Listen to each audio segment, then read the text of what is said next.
Les kabbalistes, ils expliquent en fait que lorsque nous dormons, en fait, notre âme, elle quitte notre corps. Et elle monte jusqu'à une source céleste, donc on s'élève en fait, pour faire quoi? Pour se remplir d'énergie, de messages, etc. Feel Good pour être bien dans sa peau et dans sa tête. Vous êtes nombreux à suivre l'émission de Carole Carat Feel Good. Ravie d'être avec elle ce matin pour parler des rêves. Et oui, nous rêvons, mais est-ce bien de rêver? À quoi cela sert-il exactement? Carole Carat, salut, bonjour et bienvenue. Salut Cathy, comment ça va? Ça va très bien, surtout que j'adore ce sujet. Donc, première question, pourquoi on rêve, Carole?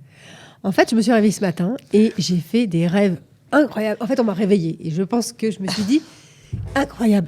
Pour une fois, je m'en rappelle. Et je vais en parler aujourd'hui. Je ne vais pas parler de mon rêve, bien sûr, mais je vais essayer de regarder d'où ça vient, ce rêve, parce qu'on rêve tous.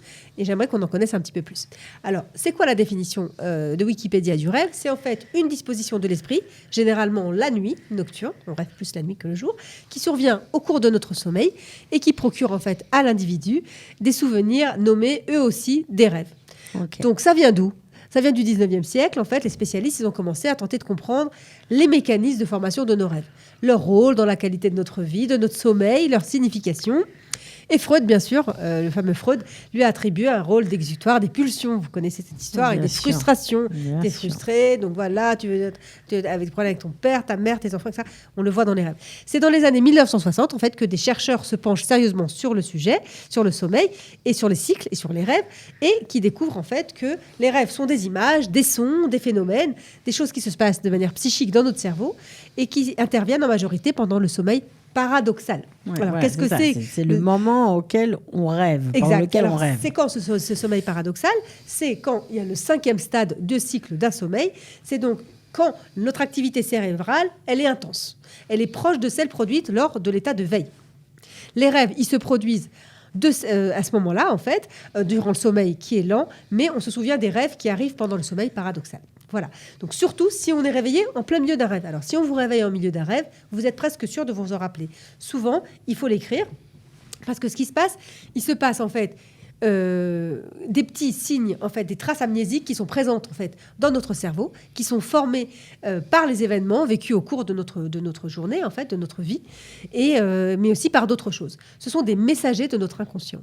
Dans la vie, on a énormément d'inconscient et en fait, ça revient quand on dort. Tous ces petits messages nous reviennent petit à petit dans notre nuit, enfin dans la nuit. Bon, alors on parle beaucoup dans la tradition juive, dans la Kabbale, dans le Talmud, des rêves. Est-ce qu'on peut juste refaire un petit historique? Alors oui, effectivement, dans le Talmud, on parle, enfin dans l'histoire juive, on parle énormément des rêves. Il y a déjà eu les rêves, donc le rêve d'Abraham, le rêve de Yaakov avec l'échelle. On a eu les exploitations des rêves de Yosef, d'accord. Donc c'était vraiment, c'était central. C'était central. C'était des messages, c'était des secrets. Alors les kabbalistes, ils expliquent en fait que lorsque nous dormons, en fait, notre âme, elle quitte notre corps et elle monte jusqu'à une source céleste. Donc on s'élève en fait pour faire quoi? Pour se remplir d'énergie, de messages, etc. Et donc, il y a une fraction résiduelle de l'âme qui demeure dans notre corps, mais pour la maintenir en vie, bien sûr, Dieu merci, okay, c'est pour ça qu'après, quand on revient ici, donc on remercie, mais celle qui monte, elle monte au niveau des sphères supérieures. Et c'est là qu'on s'affranchit des limitations de notre corps. Et que l'âme, elle voit parfois, attention, elle a des visions parfois, attention, c'est pas toujours le cas, hein. Elle a des rencontres inhabituelles qui sont avec certains messages, en fait, qui peuvent nous servir après par rapport à notre vie de tous les jours. Tout simplement. Voilà. Alors, on interprète les rêves, les bons, les mauvais. Alors, est-ce que c'est bien? C'est un peu délicat. Alors, dans la Torah, chez nous, c'est très délicat d'interpréter les rêves. Pourquoi? Parce qu'en fait, interpréter un rêve ne peut pas être donné à tout le monde. Ça, c'est sûr. Voilà pourquoi il faut mieux ou garder ses rêves secrets, ou alors les dévoiler, mais choisir à qui on va les dévoiler.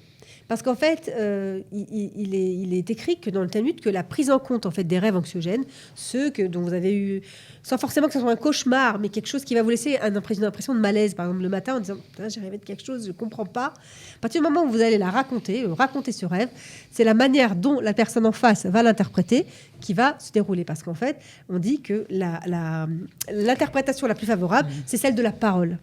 Donc en fait, il va falloir aller voir 3 personnes, aura raconté, en tout cas à des personnes qui vont la visualiser, la voir de manière positive. Ok, tu as rêvé que telle personne va partir, et ben ça veut dire que tu lui as rajouté des années, il va vivre jusqu'à 120 ans. Voilà, ce genre de message qui fait que c'est important. Quelque chose, voilà, dans notre tête aussi, on ne garde pas cette idée de malaise, etc. Et d'anxiogène. Parce que le rêveur inquiet doit être rassuré, c'est ça l'idée ? D'accord, oui, exactement. Le rêve inquiet doit être rassuré, première chose. Deuxièmement, la parole, elle crée, la pensée crée, la manière dont on pense pour interpréter la chose va créer. Donc, il vaut mieux ne pas raconter à des gens qui sont négatifs. Voilà, ça, d'une d'accord, manière générale. On comprend, mais il y a aussi maintenant des rêves qui sont extraordinaires. On pourrait passer pour un fou si on les raconte. Alors, il y a plein de rêves qui sont fruits d'un stimulus extérieur. Je vous donne un exemple. Une fois, j'ai dormi devant un ventilateur. Et ben, j'ai rêvé que je volais cette nuit-là. Effectivement, je me suis pas rendu compte, mais c'est à cause de le ventilateur qui était là. Il y avait du vent. Effectivement. Bon, après, c'est le matin que je me suis dit, ça, peut-être que c'est lié. Ou alors, par exemple, vous couchez, vous avez soif, et ben peut-être que vous allez faire un rêve que vous marchez dans un désert et que vous êtes en train de chercher de l'eau. Voilà. Il y a aussi des stimulus comme ça. Il y a aussi des choses qui sont liées à votre journée. Parfois, vous n'avez pas trouvé la réponse de quelque chose dans votre journée. La continuité des pensées, vous ne trouviez pas une solution à quelque chose, et parfois, paf, pitom, on a la solution dans la nuit qui vient dans votre rêve. Et voilà, on a ici aussi parfois aussi des pensées refoulées. Quelqu'un, il vous a énervé, vous ne lui avez pas répondu le jour. Tac, dans le rêve, vous lui mettez en plein dedans. Et vous lui répondez. C'est aussi un refoulement. Donc voilà, on peut rêver aussi de nos secrets les plus intimes. Un défoulement plutôt. Un défoulement, exactement. Ouais. Voilà, donc voilà pour les rêves, c'est quelque chose qui fait du bien. Moi, je trouve que c'est pas mal. Parfois, quand on a un bon rêve, on a envie de se rendormir en disant « Allez, s'il te plaît, essaye de revenir sur ce rêve-là pour avoir la suite de l'histoire, la suite de ce... » Parce qu'on s'évade. C'est pas toujours facile, mais on s'évade en tout cas. On s'évade.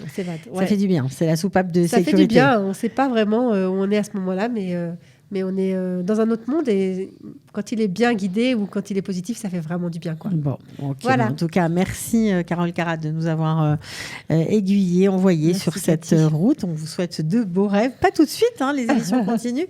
Mais voilà, merci d'avoir été avec nous. Merci. Ciao. Au revoir. Feel Good pour être bien dans sa peau et dans sa tête.